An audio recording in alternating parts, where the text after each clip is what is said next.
Dale a like y suscríbete. Fueron las fuerzas especiales más letales del mundo medieval. Su símbolo era la daga. Maestros en el sigilo, expertos en el camuflaje. Atacaban apareciendo de la nada. Aparecían como si fueran fantasmas. Llegaban, apuñalaban y desaparecían. El terror era su mejor arma. Era una guerra psicológica. Se trataba del impacto que tenían. Esta es la historia de cómo una pequeña comunidad se enfrentó a los líderes más temidos de su época. Era una secta pequeña, marginada y perseguida. Se convirtieron en una leyenda. La de los primeros verdaderos asesinos. A unos 150 kilómetros al norte de Jerusalén se encuentra el puerto de Tiro. En el siglo XII, Tiro alberga la fortaleza del ejército cruzado. Su líder, Conrado de Monferrato, está a punto de convertirse en el hombre más poderoso de la Tierra Santa, el rey de las cruzadas.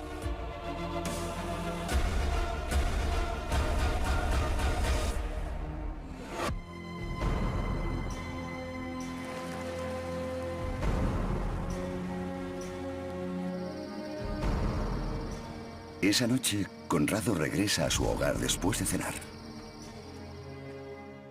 Caminaba por una calle especialmente estrecha. Había dos hombres, cada uno sentado a un lado de la calle. Cree que son monjes, miembros de confianza de su círculo.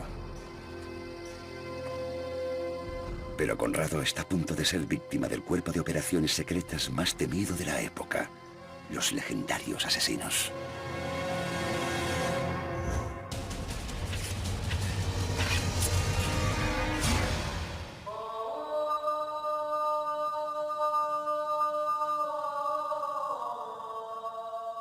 El origen de los asesinos se sitúa a cientos de kilómetros de distancia de Tierra Santa, en la Persia del siglo XI, país que ahora conocemos como Irán.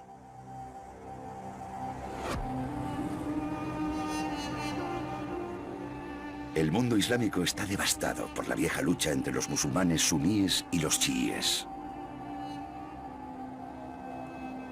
Un conflicto sobre quién sigue la verdadera tradición islámica. Los suníes creían que eran ellos los legítimos defensores de la tradición islámica y eran el grupo mayoritario en la comunidad. Sus rivales, los chiíes, apoyan una tradición diferente. Su líder espiritual debe ser descendiente directo del profeta Mahoma. Los seguidores de Alí, yerno y primo del profeta, decían que los imanes, los líderes políticos y religiosos de su fe, debían ser descendientes de él. Todavía en la actualidad, esta rivalidad dentro del Islam sigue alimentando un amargo conflicto religioso.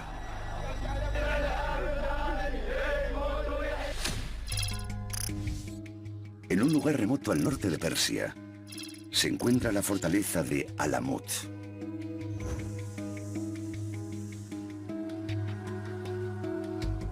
En ese lugar se refugia una comunidad chií en particular, los ismailíes. Era una pequeña secta del Islam marginada y perseguida, en una época en la que era extremadamente peligroso ser cualquiera de esas cosas. Su base es conocida como el Nido del Águila. Alamut en sí es una fortaleza natural.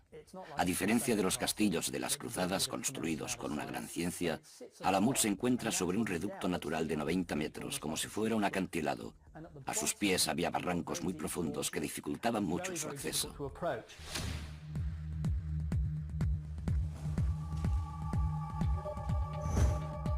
El líder de esta pequeña y remota comunidad es Hassani Sabah, un hombre carismático que exige absoluta devoción por parte de sus seguidores. Uno se pregunta si tenía una personalidad magnética, o tal vez hipnótica, para atraer a esta gente, a pesar de que les estaba pidiendo someterse a un régimen muy severo.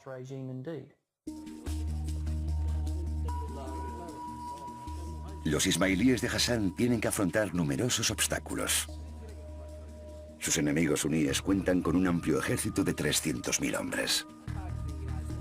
Hassan tendrá que librar lo que hoy en día llamamos una guerra asimétrica. No estaba en condiciones de contraatacar, no contaba con un gran ejército.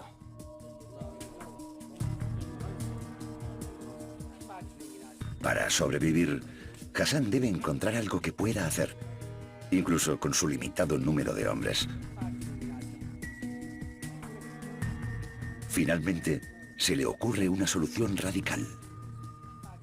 Decapitará a sus enemigos suníes, asesinando a su líder. No iban a poder vencerlos en una batalla, así que se decantaron por un objetivo mucho más específico: eliminar al propio líder.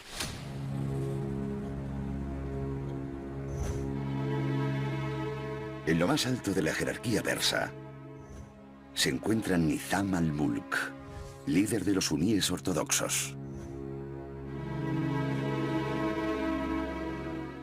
Básicamente era un gobernante autócrata. Su objetivo se centraba en eliminar a los herejes del corazón del Estado persa. Los ismailíes de Hassan son uno de sus principales objetivos. Los describía como la lacra de la sublevación. Creía firmemente que debían ser expulsados. Si Hassan iba a por él y lo eliminaba, estaría atentando contra la persona que encabezaba la oposición a su grupo.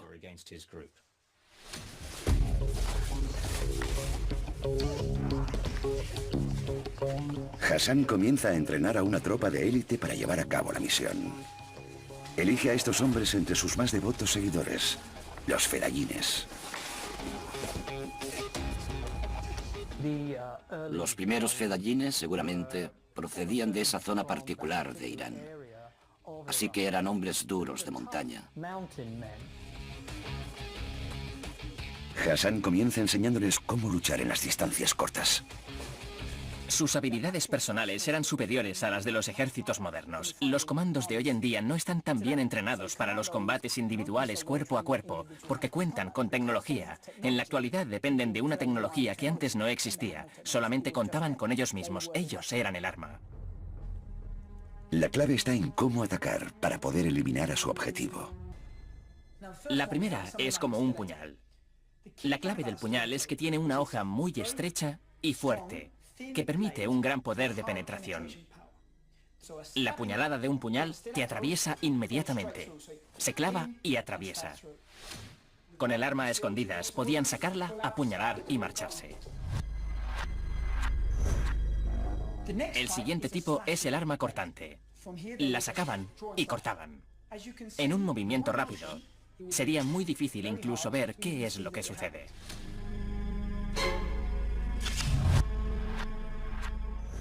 Y el tercer diseño es el arma cortante y punzante.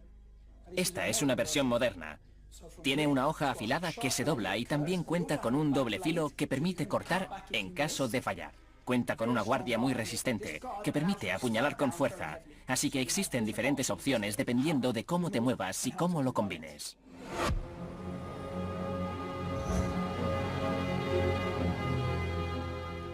El siguiente paso de los ismailíes es conocido por las fuerzas especiales de hoy en día: recabar información sobre su objetivo. Era una operación importante que requería un conocimiento interno.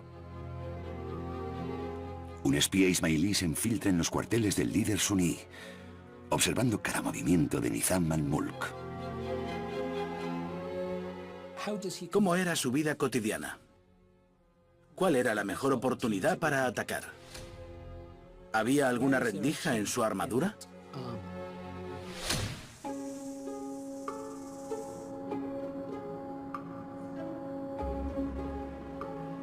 Esta información es enviada a la base.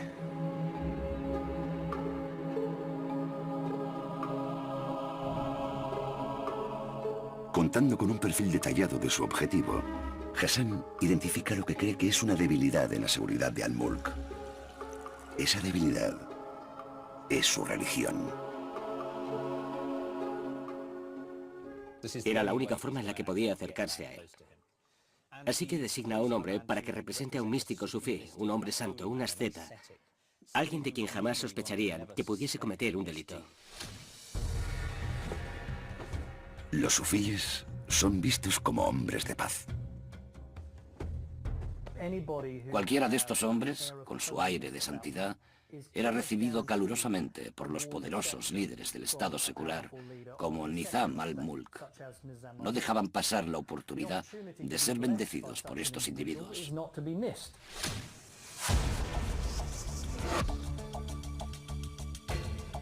Una vez encontrada la forma de acercarse a él, Hassan debe resolver cómo matarlo. El truco es utilizar la distracción. Tenían que distraer a la persona con algo, tropezando o tirando algo al suelo para en ese momento atacar.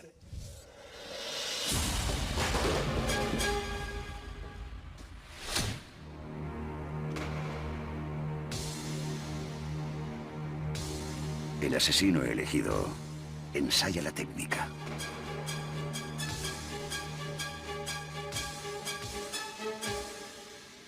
Tras meses de práctica, está preparado.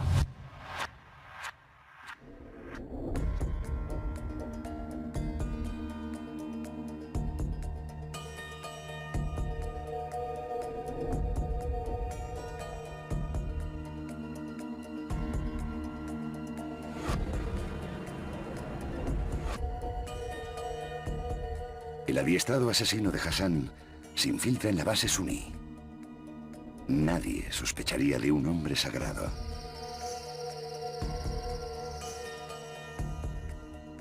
En los cuarteles de Nizam al-Mulk no hay ninguna sospecha de amenaza. Todo está en orden. A esa hora de la tarde, Nizam al-Mulk probablemente estaba de un ánimo excelente.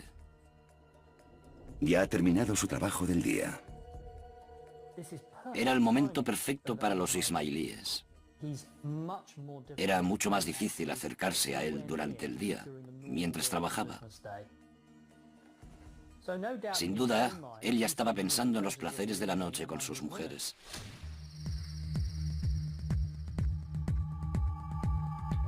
En la sombra, el asesino ismailí espera el momento para atacar.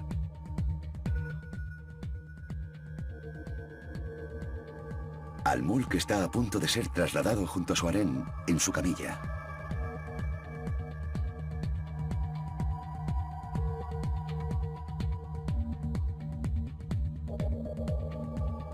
Pero entonces ve acercarse al hombre santo sufí.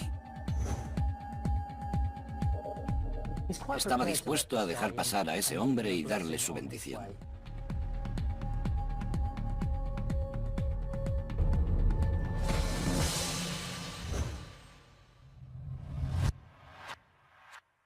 Lo apuñala. Apuñala a Nizam al-Mulk y lo mata.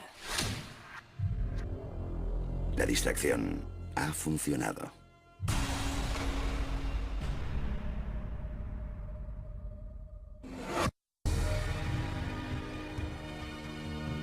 El asesinato del líder de los suníes es un gran triunfo para los ismailíes de Hassan.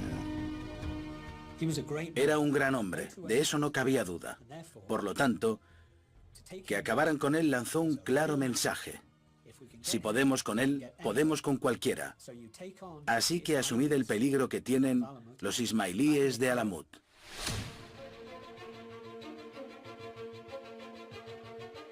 Durante los años siguientes, Hassan se aprovecha de esa ventaja. Lanza una serie de ataques terroristas que hoy en día nos resultarían familiares. Hubo unos 25 asesinatos durante este primer periodo. Entraron en una racha gloriosa o extraordinaria, en la que lograron numerosos éxitos. Estaban dispuestos a hacer cualquier cosa para ganar.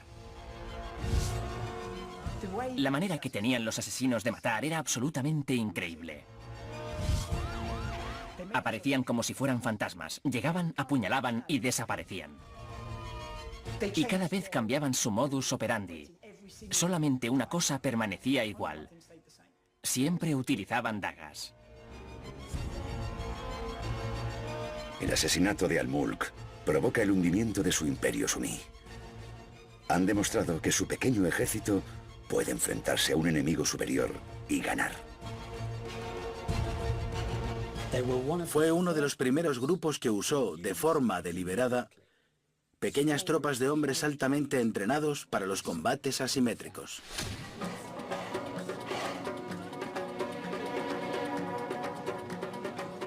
El éxito de los asesinos de élite de Hassan llega a convertirse en tema de conversación en las calles. En Oriente Medio, incluso se les dedica un poema popular. Decía que uno solo de estos guerreros podría atemorizar a cualquier rey, aunque tuviera un ejército de 100.000 soldados. Los ismailíes pronto descubrirán que, al igual que con los terroristas suicidas de hoy, su estrategia tenía un efecto secundario: la atmósfera de terror que se creaba.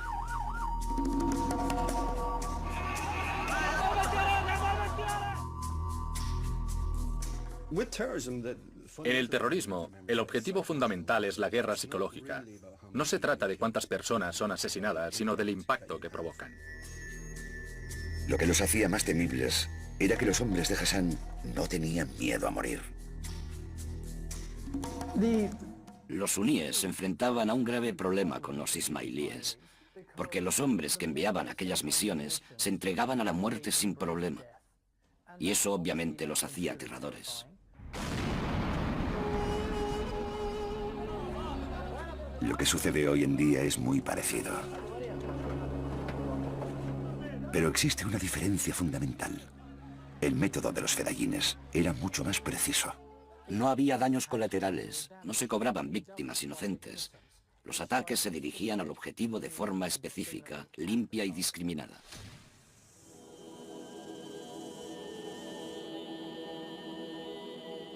La fuerza de ataque de los ismailíes tiene tanto éxito que sus enemigos suníes intentan desacreditarles.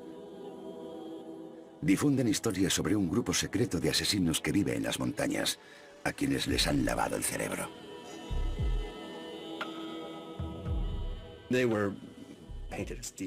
Los tachaban de locos fanáticos, desviados, que consumían drogas, del mismo modo en que se habla hoy en día de algunos grupos terroristas diciendo que son psicópatas fanáticos. El mito se vuelve cada vez más exótico. Tanto musulmanes como cristianos occidentales narran la historia de jóvenes asesinos manipulados por un líder perverso.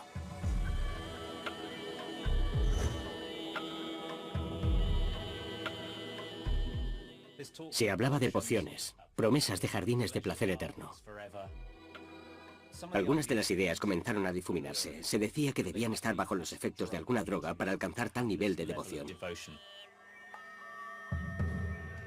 En particular, los suníes los etiquetan como hashishin o consumidores de hashish. El nombre se ha mantenido. Se transformó en la palabra que hoy en día usamos para alguien que comete un homicidio. Asesino. Y así nace una leyenda. Las fuerzas especiales de Hassan pasan a ser conocidas como los asesinos enloquecidos por las drogas.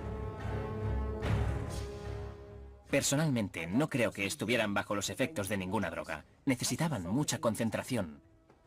Tenían que localizar al objetivo. Las drogas pueden provocar varios efectos. Te reprimen, te deprimen o te iluminan, pero desvían tu concentración. El asesinato de Nizam al-Mulk es solo el comienzo. En el futuro, tendrán que usar todas sus cualidades de combate para defender a su comunidad. No solo de sus enemigos musulmanes, sino también de la nueva amenaza de los cruzados cristianos. Unos 50 años más tarde, en las montañas del norte de Siria, los asesinos ismailíes establecen una nueva base en Masyaf. Toman posesión de varios castillos para proteger a su creciente comunidad, que pronto estará formada por 60.000 hombres. Pero en Tierra Santa se encuentran en medio de una lucha de poder todavía más peligrosa. Una guerra religiosa ha estallado entre los musulmanes suníes y los cruzados de Occidente. Está en juego el control de la ciudad de Jerusalén y sus lugares de culto sagrados.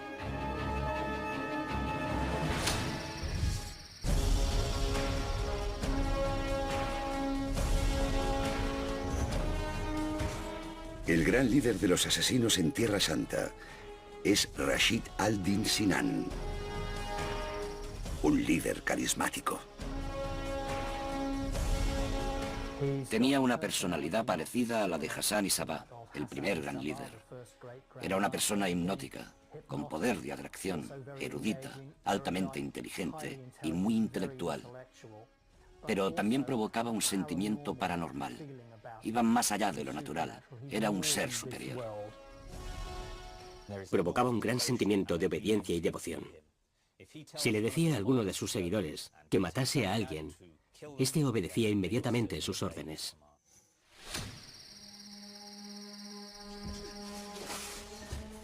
En medio de la lucha entre los musulmanes suníes y los cruzados cristianos, Sinan decide que su objetivo será el hombre que ve como su mayor amenaza, el líder de los suníes.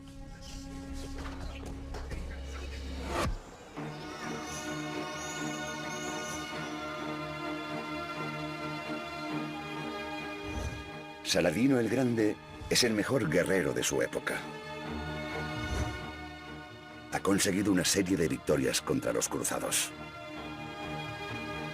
Quería reunir a Oriente Próximo, Egipto, Siria y el norte de Irak, bajo su mandato.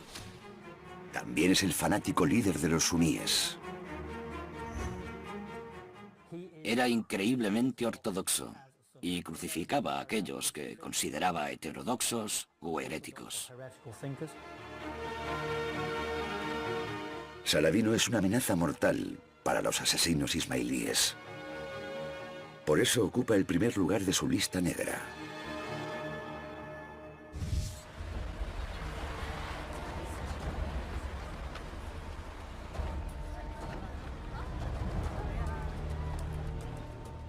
Al estilo clásico de los asesinos, comienzan recopilando información para su misión. Las bulliciosas ciudades de Siria constituyen una fuente idónea de información. Lo primero que hicieron fue enviar a gente con la misión de reclutar a gente local y construir una red. Esta red enviaría información sobre todo lo que allí estaba sucediendo. Reclutan a agentes para que les proporcionen información local. Había un flujo constante de mercaderes y sabemos que la penetración ismailí en la clase mercantil fue muy fuerte. Sinan contaba con un servicio de inteligencia a nivel popular. Su verdadera habilidad fue saber aprovecharlo muy bien. Se habla de que usaba palomas mensajeras como medio de comunicación, pero creo que lo más importante era que, en su propia mente, estaba creando un mapa de los diversos puntos de presión y las maniobras de poder que estaban sucediendo en Siria.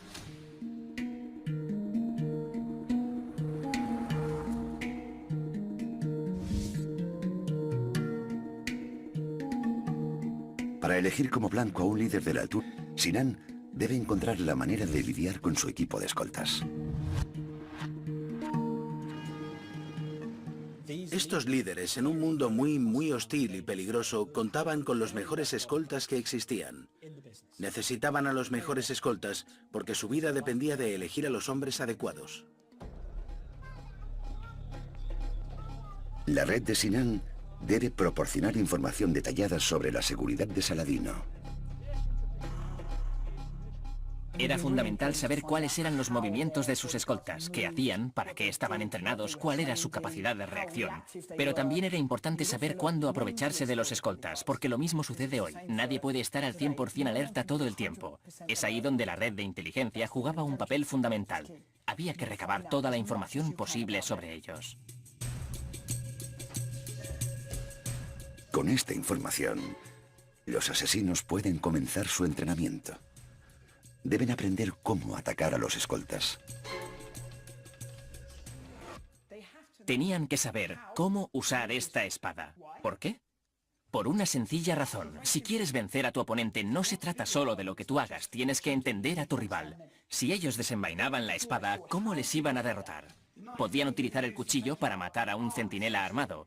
Cuando iba a desenvainar, lo esquivaban y luego lo atacaban.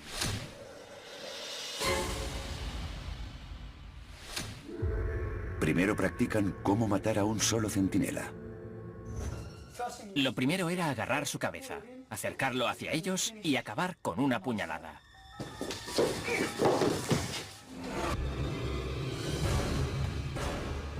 Después, cómo atacar a dos escoltas.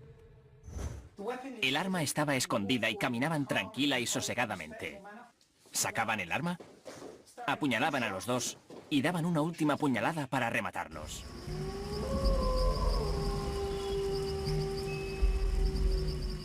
Tras semanas de entrenamiento, los asesinos tienen un último problema que solucionar: cómo infiltrarse en el campamento de Saladino. Probablemente se camuflasen como soldados. Eran muy buenos haciendo eso.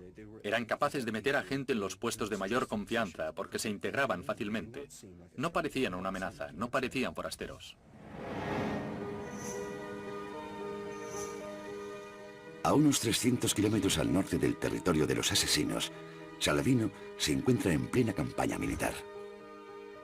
No tiene motivos para temer ningún ataque personal. Está relajado en su tienda en el día elegido para su ataque. Los asesinos inician su estrategia.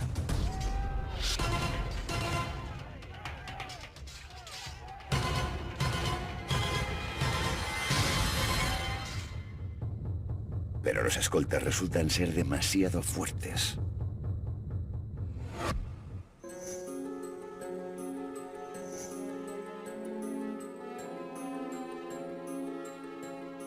Para Sinan es un contratiempo, pero no un absoluto desastre. Al menos ha mostrado a su enemigo que va a por él. Esto le concede ventaja en la guerra psicológica contra Saladino. La primera señal de ello es que el gran líder suní comienza a llevar armadura las 24 horas del día. Saladino sabe que los asesinos nunca se rinden.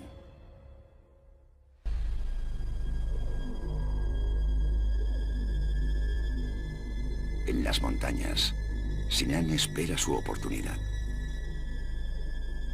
Su siguiente jugada será infiltrar a una célula durmiente. Los ismailíes estaban preparados para la espera. Estaban preparados para introducir agentes durmientes, como podrían llamarse. Estaban preparados para esperar todo el tiempo que requiriera la estrategia.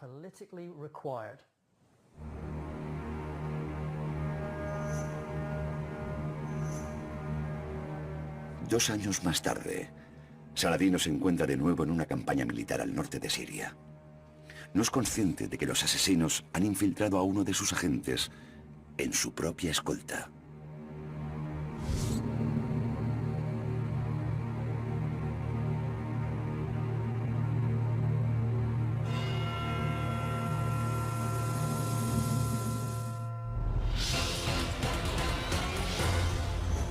Saladino únicamente cuenta con su armadura para salvarse.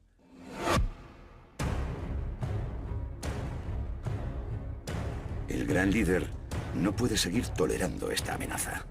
Decide atacar a los asesinos.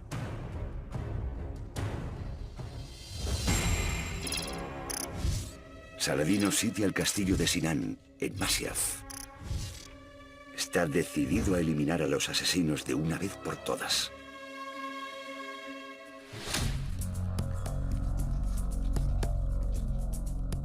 Incomunicado y rodeado, Sinan se encuentra en grave peligro. Incluso asesinando a Saladino, los ismailíes no estarán a salvo. Es necesario conseguir que el líder suní retire a su ejército. Sinan debe idear un plan totalmente diferente. Sinan se dio cuenta de algo. A esas alturas consideró que sería más eficaz entablar una pequeña comunicación con el sultán.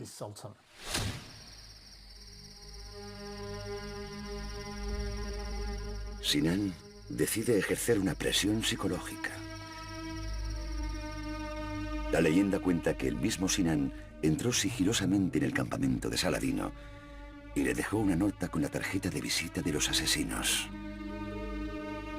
Una daga.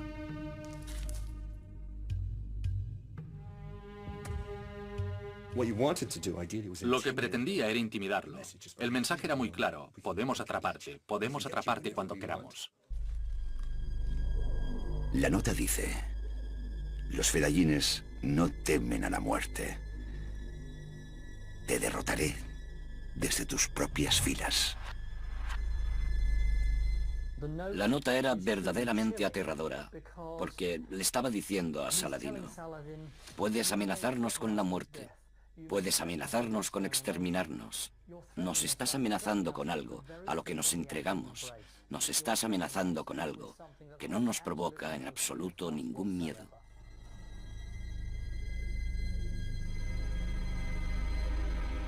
La táctica de intimidación de Sinan funciona y Saladino acepta iniciar las negociaciones. Sinan había causado mella psicológica en Saladino.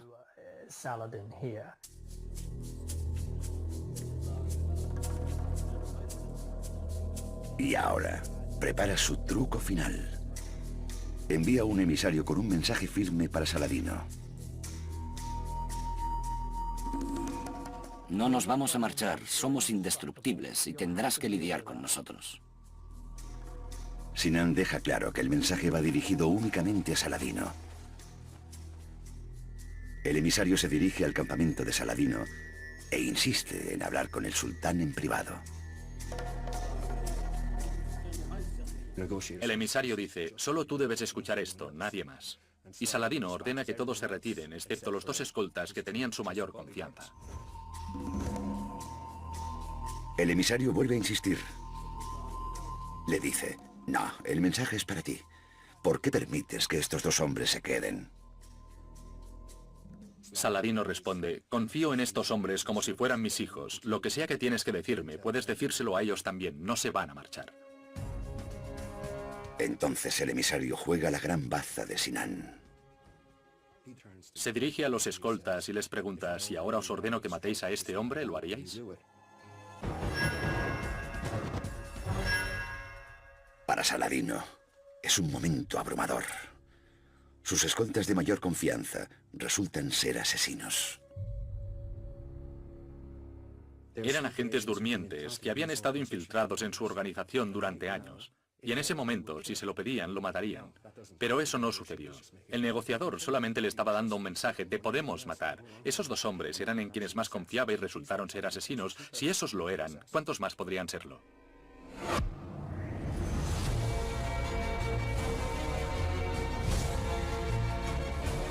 La guerra psicológica funciona. Saladino levanta el cerco y los asesinos de Sinan vuelven a estar a salvo. Pero su triunfo durará poco. Todavía deben enfrentarse a otro gran ejército en Oriente Medio, los cruzados cristianos.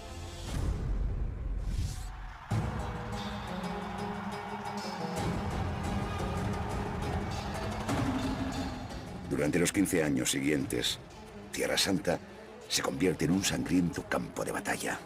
Los guerreros musulmanes y los cruzados luchan por el control de Palestina y la ciudad sagrada de Jerusalén.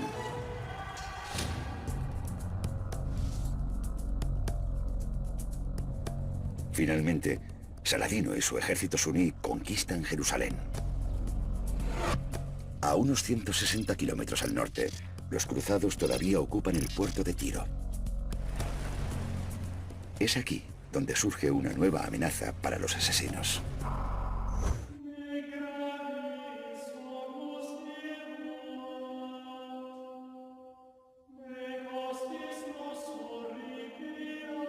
El gobernador de Tiro es un varón ambicioso y despiadado: Conrado de Montferrato. Formaba parte de una dinastía de cruzados. Estaba ahí de por vida y su intención era expandir sus tierras. Constituía un verdadero problema. Conrado tenía todo el potencial para convertirse para los cristianos en lo que Saladino se había convertido para los musulmanes. Era una figura poderosa, dinámica, alguien a quien debía tenerse en cuenta. Y Conrado ya ha convertido en enemigos a los asesinos. Hay una historia que cuenta que Conrado confiscó los bienes que transportaba un barco de asesinos que llegaba al puerto de Tiro y ordenó apresar a su tripulación. Sinan le dijo: devuélveme las cosas y suelta a los prisioneros. Y Conrado dijo 2 veces no. Decirle que no a Sinan era algo bastante peligroso. Significaba entrar en su lista negra.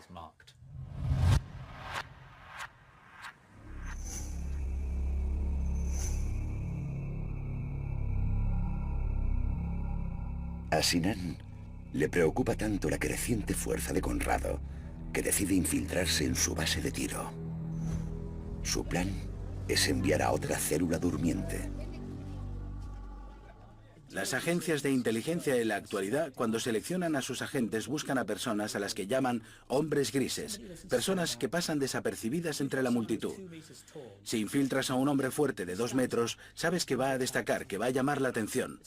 Es muy probable que las personas que los ismailíes elegían para este tipo de misión fueran personas en quienes uno no repararía 2 veces. De hecho, era muy importante que pasaran desapercibidas. Sinan transforma a estos hombres en personas de confianza para Conrado. Adoptan la identidad de monjes, conversos recientes a la fe cristiana.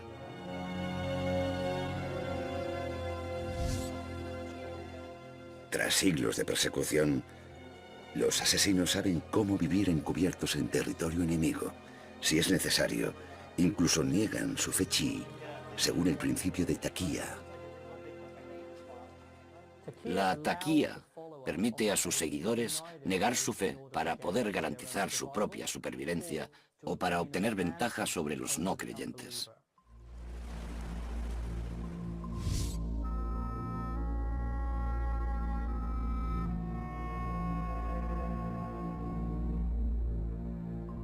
Los asesinos deben jugar su papel con mucho cuidado para no levantar sospechas.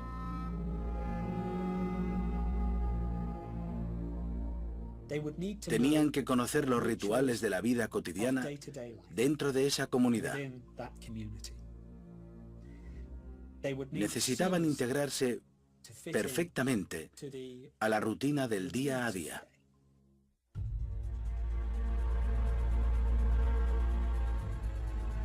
Es una operación de alto riesgo. Un error y los hombres de Sinan pueden acabar en la cámara de torturas. Finalmente, se ganan la confianza de Conrado.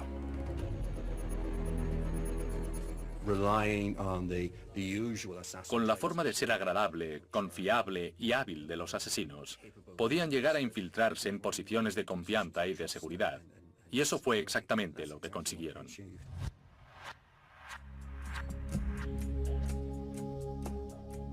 Durante los 6 meses siguientes, se dedicaron a observar los movimientos de Conrado. En esta fase, tenían la orden de espiarlo, no de matarlo. Pero entonces cambiaron sus planes. A Tiro llega la noticia de que Conrado ha sido elegido como nuevo rey de los cruzados. Eso lo convertirá en el líder cristiano más poderoso de la región. Son muy malas noticias para los asesinos. Sinan debe actuar con rapidez. Esa misma semana, envía a un asesino a Tiro. Es hora de activar a sus agentes durmientes. Conrado debe morir.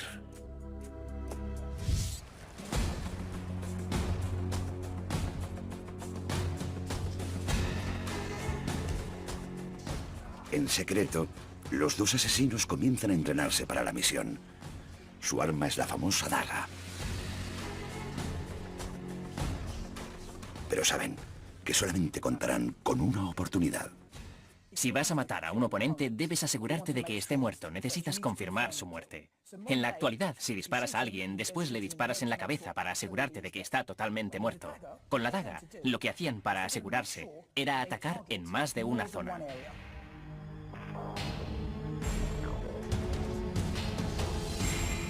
Hasta no haber perfeccionado totalmente sus movimientos, los asesinos no atacaban.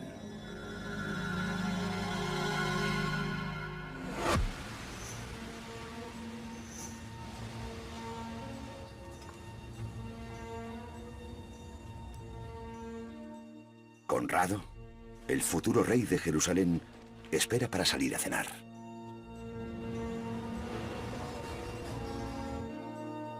Es común que los historiadores medievales responsabilicen de ciertas situaciones a las mujeres. En este caso se insinuó que su esposa estaba tardando demasiado en el baño y por eso se marchó solo. Conrado sale a la calle, dirigiéndose a cenar con un amigo. La situación estaba llegando a un punto crítico. Sinan tenía que lograr su objetivo. Conrado debía morir porque pronto iba a ser coronado. Así que la célula durmiente en este punto decide arriesgarse.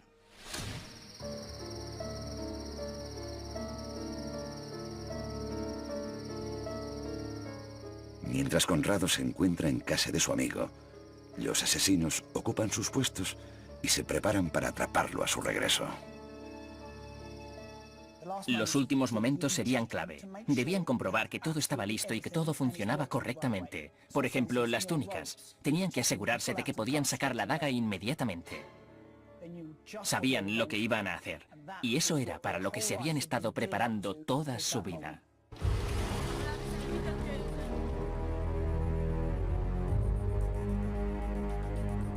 Al terminar la cena, Conrado camina de regreso a su casa. Hay que tener en cuenta que a este hombre no le preocupaba ninguna amenaza inmediata. Caminaba por una calle especialmente estrecha y había dos hombres, cada uno sentado a un lado. Cuando él vio a estas dos figuras a ambos lados de la calle, figuras con las que probablemente estaba familiarizado, seguramente bajó la guardia. Y entonces atacan.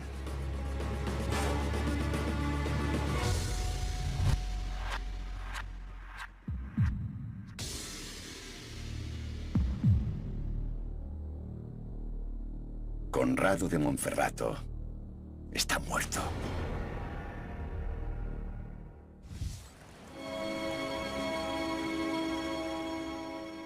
La muerte de Conrado de Monferrato representa el asesinato más famoso llevado a cabo por este grupo en la época de las cruzadas. Por lo tanto, tuvo un gran impacto. Fue una historia que llegó hasta Europa y también hasta Oriente Próximo.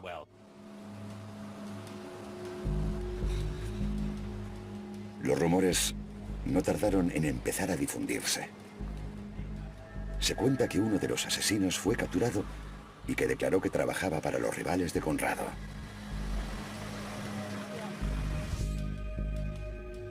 Algunos señalan con el dedo al adalid de los cruzados, Ricardo Corazón de León. Otros dicen que fue Saladino. Su muerte resultó muy oportuna. Mucha gente salió beneficiada. Pero no podemos saber con exactitud quién instigó su muerte, quién dio la orden. Lo que sabemos es que los asesinos no lo hubieran matado si hubieran creído que iba en contra de sus intereses. Sinan no le cuenta a nadie la verdadera historia. Eso no hace más que realzar el mito de los asesinos. El asesinato de Conrado de Monferrato es su mayor triunfo. Un año después, Sinan será asesinado.